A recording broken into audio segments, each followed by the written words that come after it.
नमस्कार, जय हिंद, वंदे मातरम, भारत माता की जय। तो हम पढ़ेंगे आज गणेश्वर सभ्यता। कौन सी सभ्यता जी? गणेश्वर सभ्यता।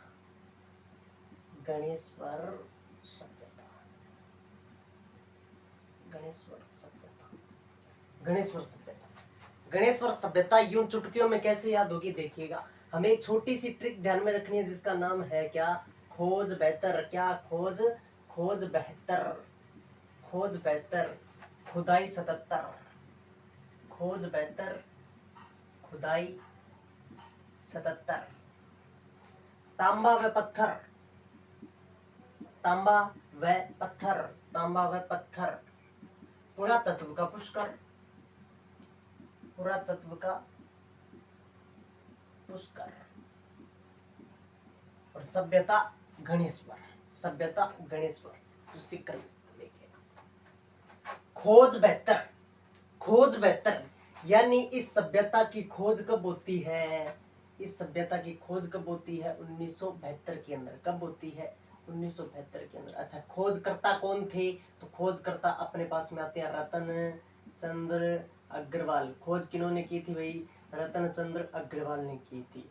खोज हुई कब इसकी? 1972 के अंदर। खोज हुई कब किसकी? 1972 के अंदर। खुदाई 77। खुदाई 77 यानी इसका उत्खनन। क्या हुआ था इसका? उत्खनन। उत्खनन इसका कब होता है? 1977 के अंदर। उत्खनन कब हुआ इसका? 1977 के अंदर। और उत्खनन करता भी कौन थे? रतन चंद्र अग्रवाल। उत्खनन करता भी कौन? रतन चंद्र अग्रवाल। और इन्हीं रतन चंद्र अग्रवाल के साथ में एक व्यक्ति थे जिनका नाम था विजय कुमार। क्या नाम था जी? श्री विजय कुमार। ये इनके साथ में थे उत्खननकर्ता के रूप में। उत्खनन हुआ 1977 के अंदर। अब देखो, तांबा व पत्थर। तांबा व पत्थर मेन पॉइंट आता है तांबे का। किसका आता है जी? तांबे का। तो ये जो सभ्यता है गणेश्वर, गणेश्वर सभ्यता आपके मोहनजोदड़ो, किसको भी? मोहनजोदड़ो। मोहनजोदड़ो व हड़प्पा। मोहनजोदड़ो व हड़प्पा सभ्यता को तांबे का निर्यात करती थी। क्या करती थी? तांबे का निर्यात करती थी। तांबे का निर्यात करती थी यानी यहाँ पे तांबा हुआ करता था। और तांबा इतनी मात्रा में हुआ करता था, इस सभ्यता को क्या कहते हैं? ताम्र युगीन सभ्यताओं की जननी। क्या कहते हैं भी? ताम्र युगीन सभ्यताओं की जननी। तो किस सभ्यता को कहते हैं? गणेश्वर सभ्यता को कहते हैं ताम्र युगीन सभ्यताओं की जननी। जननी किसको कहते हैं? गणेश्वर सभ्यता को कहते हैं। इसी सभ्यता को और क्या कहते हैं? ताम्र संचयी संस्कृति। क्या कहते हैं जी? ताम्र संचयी संस्कृति। ताम्र संचयी संस्कृति में बताओ कौन सी सभ्यता को कहते हैं? गणेश्वर सभ्यता को कहते हैं। इस सभ्यता की ओर बात करें तो ये आपकी जो सभ्यता है गणेश्वर सभ्यता, इसके अंदर ताम्र के क्या मिले हैं? उपकरण मिले हैं। क्या मिले हैं? तांबे के उपकरण मिले हैं। और इन उपकरणों के अंदर 90% आपके क्या मिला है? तांबा मिला है। 90% क्या मिला है? तांबा मिला है। इसीलिए इस सभ्यता को क्या कहा जाता है? ताम्र युगीन सभ्यताओं की जननी। ताम्र उपकरणों की बात करें तो यहाँ पे अपने को क्या क्या मिला है?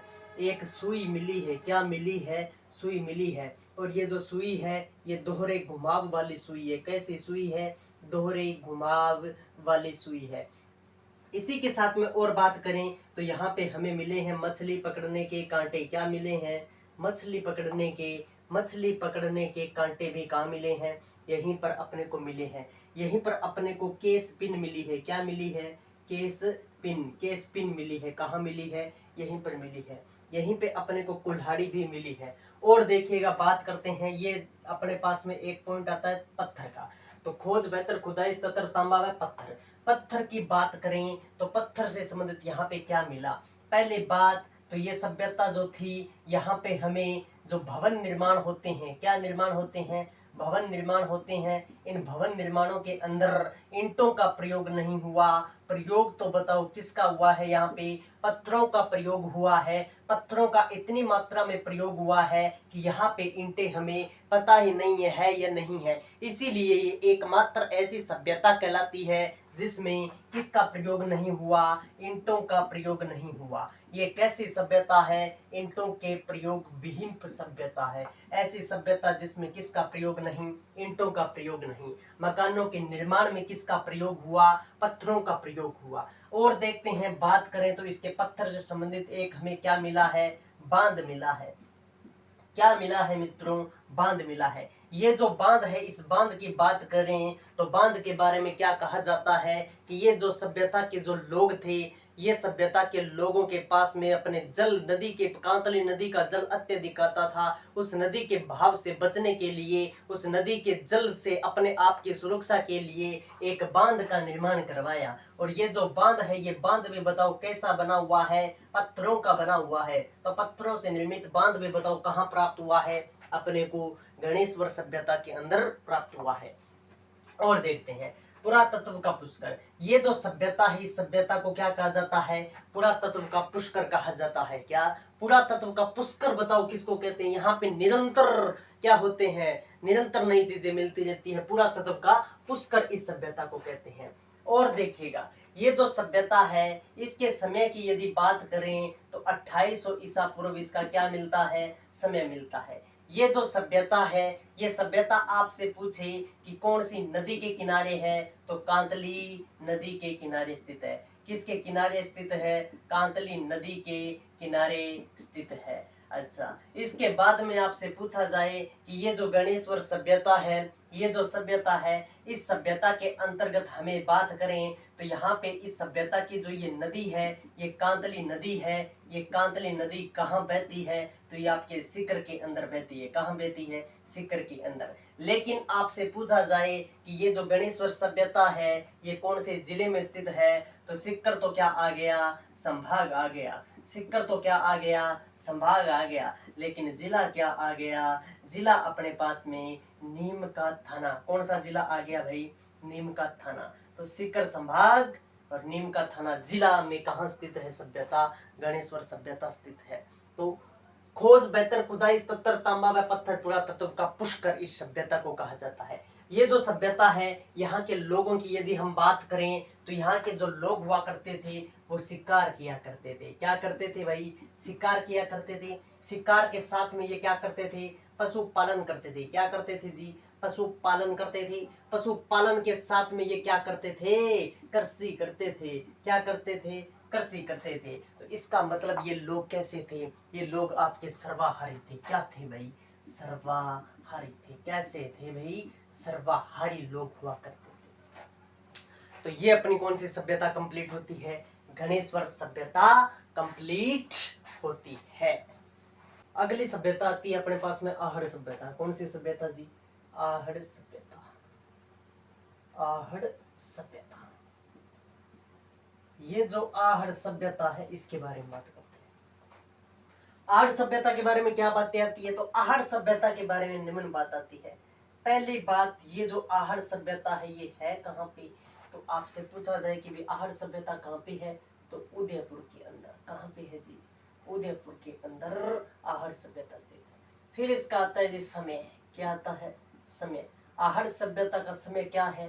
तो इसका समय आता है 1900 ईसा पूर्व से लेकर के 1900 ईसा पूर्व से लेकर के 1200 ईसा पूर्व तक के मध्य का जो समय है, वो किसका समय आता है? आहड़ सभ्यता का समय आता है। इसकी खोज की बात करते हैं भाई, इसको खोजा किसने? तो इसकी खोज होती है कब भाई? अक्षय कीर्ति द्वारा की जाती है। क्या की जाती है? अक्षय कीर्ति व्यास द्वारा इसकी क्या की जाती है? खोज की जाती है। अक्षय कीर्ति व्यास द्वारा इसकी क्या की जाती है? खोज की जाती है। और इसकी खोज होती कब है? तो इसका सन आता है 1953। कब आता है? 1953। फिर इसकी बात करते हैं उत्खनन की। इसके उत्खनन की बात करें तो इसका प्रथम बार उत्खनन 1956 ईस्वी के अंदर किसके द्वारा किया जाता है? रतनचंद्र अग्रवाल के द्वारा किया जाता है। किसके द्वारा किया जाता है? रतनचंद्र अग्रवाल के द्वारा किया जाता है। लेकिन ये जो उत्खनन किया गया था, ये उत्खनन कैसे किया गया था? सीमित स्तर के ऊपर किया गया था। कैसे स्तर पर किया गया था? सीमित स्तर पर किया गया था। उत्खनन दोबारा होता है, और ये जो उत्खनन होता है, पुण्य उत्खनन कहलाता है। भाई उत्खनन क्या हो गया? दोबारा हो गया। और ये जब दोबारा उत्खनन हुआ तो इस दोबारा उत्खनन करने वाले कौन थे, हुआ 1961 के अंदर। लेकिन करने वाले कौन होते हैं, तो करने वाले थे HD सांकलिया।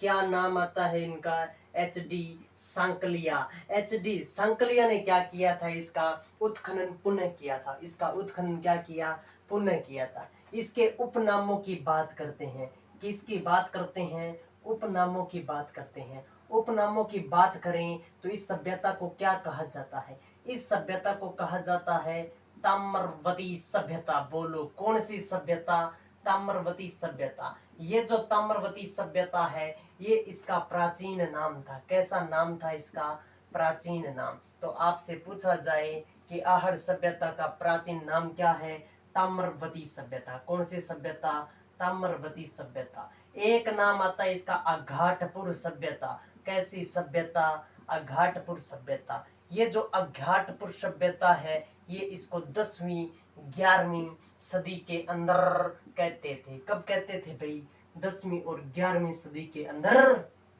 कहते थे। इसी सभ्यता को कहा जाता है कैसी सभ्यता, धूलकोट सभ्यता। कैसी सभ्यता, धूलकोट सभ्यता। ये जो धूलकोट सभ्यता है ये इसका कैसा नाम है, स्थानीय नाम है। बोलो कैसा नाम है, स्थानीय नाम है। ये जो सभ्यता है इसको कहते हैं आहड़ संस्कृति। क्या कहते हैं इसको, आहड़ संस्कृति। किससे कहते हैं, आहड़ सभ्यता को कहते हैं। ये जो सभ्यता है इसी को क्या कहते हैं, बनास संस्कृति। क्या कहते हैं, बनास संस्कृति। तो बनास संस्कृति भी किसे कहते हैं, आहड़ और बनास संस्कृति आहड़ सभ्यता को कहते हैं। अच्छा ये कहा किसने, तो एक व्यक्ति है जिनका नाम आता है कौन से, सांकलिया, HD सांकलिया। ये इन्होंने इसको कहा था। इसी सभ्यता को क्या कहा जाता है, मृतकों का टीला। बताओ मृतकों के टीले के नाम से प्रसिद्ध सभ्यता कौन सी है, तो वो कौन सी हो जाती है अपने पास में, अपने पास में आहड़ सभ्यता हो जाती है। कौन सी सभ्यता हो जाती है, आहड़ सभ्यता हो जाती है। और बात करते हैं, ये जो आहड़ सभ्यता है ये इसको बनास संस्कृति कहते हैं। अपने मित्रों एक नदी जाती है जिसका नाम ही क्या है, बनास नदी। कौन सी नदी मित्रों, बनास नदी। ये बनास नदी ऐसे बहती है, कैसे बहती है, इस प्रकार से बहती है। एक नदी इसमें इधर से मिलती है और एक नदी इसमें इधर से मिलती है। एक नदी इधर से मिलती है। यहाँ पे अपने एक सभ्यता विकसित हुई जिसको क्या कहते हैं, आहड़ सभ्यता। यहाँ पे एक सभ्यता विकसित हुई जिसको क्या कहते हैं, बालाथल सभ्यता। यहाँ पे एक सभ्यता विकसित हुई जिसको क्या कहते हैं, गिलुंड सभ्यता। कौन सी सभ्यता, गिलुंड सभ्यता। कौन सी सभ्यता, गिलुंड सभ्यता। यहाँ पे एक सभ्यता विकसित हुई जिसको कहते हैं ओजियाना सभ्यता। कौन सी सभ्यता, ओजियाना सभ्यता। कौन सी सभ्यता, ओजियाना सभ्यता। यहाँ पे एक सभ्यता विकसित हुई जिसको कहते हैं पचमता सभ्यता। कौन सी सभ्यता, पचमता सभ्यता। कौन सी सभ्यता, पचमता सभ्यता। कौन सी सभ्यता, पचमता सभ्यता। अब ध्यान से सुनिए, ये बनास नदी के आसपास में है सारी की सारी सभ्यताएं, इसीलिए इनको क्या कहते हैं, बनास संस्कृति के केंद्र। तो ये क्या है, सारे के सारे बनास संस्कृति के केंद्र। किसके केंद्र है, बनास संस्कृति के केंद्र। बनास संस्कृति के केंद्र। इनके प्रश्न कैसे आते हैं, इनके प्रश्न कैसे आते हैं, इनके प्रश्न आते हैं कि निम्न में से बनास संस्कृति का केंद्र है, निम्न में से बनास संस्कृति का केंद्र नहीं है, इस प्रकार के प्रश्न आते हैं। गिलुंड सभ्यता कहाँ है, तो राजसमंद के अंदर। कौन से संबंध के अंदर, राजसमंद के अंदर। पचमता सभ्यता कहाँ है, तो राजसमंद के अंदर। कहाँ पे है, राजसमंद के अंदर। ओजियाना सभ्यता कहाँ है, तो भीलवाड़ा के अंदर। कहाँ पे है जी, भीलवाड़ा के अंदर। बनास संस्कृति के केंद्र है। बालाथल सभ्यता कहाँ है, तो उदयपुर के अंदर। कहाँ पे है, उदयपुर के अंदर। आहड़ सभ्यता भी बताओ कहाँ है, उदयपुर के अंदर। कहाँ है, उदयपुर के अंदर। कहाँ पर है जी, उदयपुर के अंदर। कहाँ पे है, उदयपुर के अंदर। अब एक बात और समझने का प्रयास करें, ये जो आहड़ सभ्यता है इस सभ्यता की बात करें तो इस सभ्यता के अंदर हमें एक क्या मिला है, रसोई घर मिला है। क्या मिला है जी, एक रसोई घर मिला है। और ये जो रसोई घर है, इस रसोई घर की बात करें तो एक साथ में कई चूल्हे मिले हैं। क्या मिले हैं, एक साथ में विभिन्न प्रकार के चूल्हे मिले हैं। कैसे मिले हैं, 3 से 6 चूल्हे एक साथ में मिले हैं। एक चूल्हा मिला है जिसके मुंह कितने हैं, दो मुंह है। तो आपसे पूछा जाए दो मुंह वाला चूल्हा कहाँ मिला, दो मुंह वाला चूल्हा कहाँ मिला, कौन सी सभ्यता में मिला, वो मिला था अपने को आहड़ सभ्यता के अंदर। और इसी सभ्यता के अंदर एक हमें मिला है पत्थर, और ये जो पत्थर है, ये पत्थर कैसा पत्थर है, ये पत्थर मिर्च रगड़ने वाला पत्थर है मित्रों। सिलबट्टा मिला है अपने को यहाँ पर, तो ये क्या है एक मित्रों, सिलबट्टा। तो सिलबट्टा कहाँ से मिला, यहीं से मिला, कहाँ से मिला, आहड़ सभ्यता से मिला। और देखिएगा यहाँ पे एक चूल्हा और मिला है, ये जो चूल्हा है इस चूल्हे के ऊपर हाथ की हथेली के निशान है। किसके निशान है, हाथ की हथेली के निशान है। हाथ की हथेली के निशानों वाला चूल्हा कहाँ मिला, तो आहड़ सभ्यता के अंदर मिलता है। और देखिएगा ये जो सभ्यता है, सभ्यता की बात करें तो यहाँ के जो लोग थे वो क्या करते थे, यहाँ के लोग सर्वाहारी थे। कैसे लोग थे भाई, सर्वाहारी लोग यहाँ के हुआ करते थे। आई बातें समझ। और ये जो सभ्यता है इसके मकानों की बात करें तो इनके मकानों की बात करें, जैसे माना ये इनका क्या है जी, एक मकान है, ये इनका क्या है, मकान है। तो इनके मकान की जो छत थी, वो छत बताओ किसकी बनी थी, लकड़ी की छत बनी थी। किसकी छत बनी थी, लकड़ी की छत बनी थी। लेकिन इनके जो मकान होते थे, उनके मकानों के अंदर पत्थर लगाया जाता था। क्या लगाया जाता था, पत्थर। लेकिन इन मकानों की दीवारों के अंदर ईंटों का प्रयोग होता था, ईंटों का प्रयोग होता था। कौन सी सभ्यता के अंदर, आहड़ सभ्यता के अंदर। कौन सी सभ्यता के अंदर, आहड़ सभ्यता के अंदर। किसका प्रयोग होता था, ईंटों का प्रयोग होता था। देखिए इस सभ्यता के अंदर अपने को, इसको क्या कहते हैं, अनाज को अधिशेष करने वाली सभ्यता। मतलब इस सभ्यता के अंदर अनाज को सुरक्षित करने के हमें क्या मिले हैं, बड़े बड़े मर्द भांड मिले हैं, मिट्टी के बड़े बड़े भांड मिले हैं। भांड यानी इस प्रकार से क्या मिले हैं, मिट्टी के बर्तन मिले हैं। क्या मिले हैं जी, मिट्टी के बर्तन मिले हैं। और ये जो मिट्टी के बर्तन मिले हैं, ये दो बर्तन मिले हैं। ये मिट्टी के बर्तन बताओ कितने मिले, मिट्टी के दो बर्तन मिले। और ये दोनों के दोनों मिट्टी के बर्तनों को कहते हैं गोरे या कोट है। क्या कहते हैं, गोरे या कोट। तो आपसे पूछा जाए गोरे व कोट वाली सभ्यता किसको कहते हैं, तो आहड़ सभ्यता को कहते हैं। किसको कहते हैं जी, आहड़ सभ्यता को कहते हैं। इनके अंदर अनाज को क्या किया जाता था, संग्रह किया जाता था। अनाज को क्या किया जाता था, संग्रह किया जाता था। इसीलिए ये कृषि अधिशेष की स्थिति में थे। यानी क्या करते थे, अनाज को जो बीजना होता है, अनाज की बुवाई की जाती है, बुवाई करने के लिए थोड़ा बहुत अनाज सुरक्षित रखते थे, बाकी अपना खाते थे। तो जो सुरक्षित रखते थे उसी को कहते हैं अधिशेष की स्थिति। तो कृषि अधिशेष की स्थिति में कौन सी सभ्यता थी, तो अपनी सभ्यता आती है आहड़ सभ्यता। और यहाँ की बात करें तो इस सभ्यता के अंदर अपने को बर्तन कैसे मिले हैं, यहाँ पे जो बर्तन भांडे मिले हैं उनकी बात करते हैं। यहाँ पे बर्तनों की एक प्रश्न आता है, ये जो बर्तन थे उल्टी तपाई विधि, कौन सी विधि मित्रों, उल्टी तपाई विधि के द्वारा इन बर्तनों को तैयार किया जाता था। उल्टी तपाई विधि, उल्टी तपाई विधि मतलब ये जो बर्तन होते थे इनको उल्टा कर करके क्या किया जाता था, तपाया जाता था, उल्टा करके तपाया जाता था। और सुनिएगा ये जो अपने सभ्यता के लोग हैं, ये जल का क्या करते थे, निकास करते थे। एक विधि आती है चक्करकूप विधि। कौन सी विधि मित्रों, चक्करकूप विधि का प्रयोग कौन सी सभ्यता के लोग करते थे, आहड़ सभ्यता के लोग करते थे। आई होप आपको ये सभ्यताएं समझ में आई होगी। ओके, थैंक यू, धन्यवाद।